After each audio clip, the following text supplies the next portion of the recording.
Hello everyone and welcome to Express Academy. In this video, I will be demonstrating how to create a new Active Directory domain and promote a domain controller using Windows Server. This will allow administrators to centralize the management of our Windows network. To start, log into your Windows Server and open Server Management.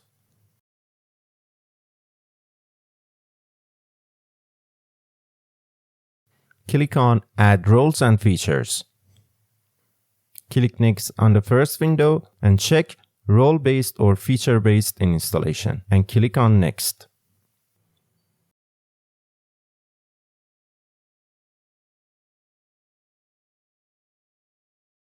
In this page, select Active Directory Domain Services role, and when you select it, Add Features box will come up. Remember to check Include Management Tools and just press Add Features and click Next.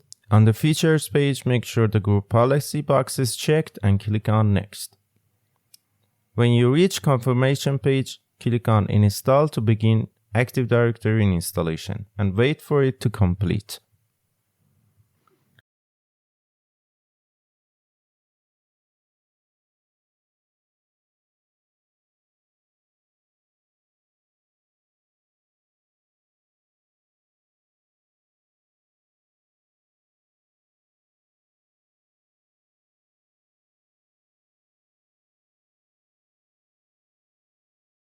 When installation is completed, close the window, and if you check the notification section, there will be a link to promote this server to a domain controller.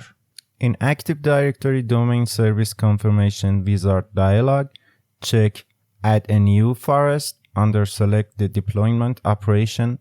In the root domain name box, type the fully qualified domain name FQDN for your new AD forest. I'm going to use Express.Academy for my AD domain name. Click Next to continue.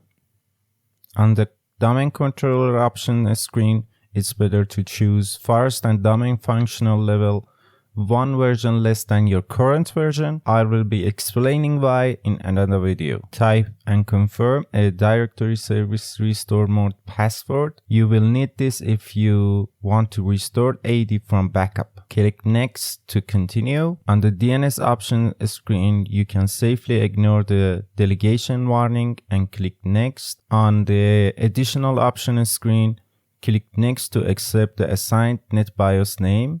Click Next again on the passes screen to accept the default database, log files, and sysvol folder locations.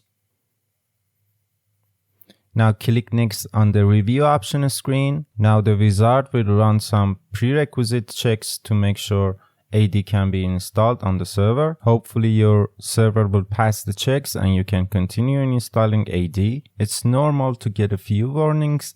As you can see on the video, you will not be able to proceed with the installation if the server fails the prerequisite checks. After the checks, now click on Install to configure ADDC on the server.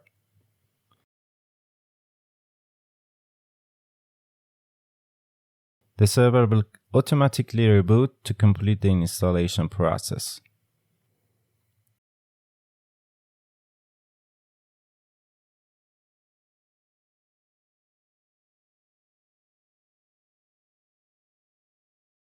Once Windows Server has rebooted, you will need to log in with the Domain Administrator account. The Domain Administrator account is assigned the same password as the built-in admin account. I'm going to type in the user and password and press Enter. And that's it. Now you're logged into your AD Domain's first domain controller.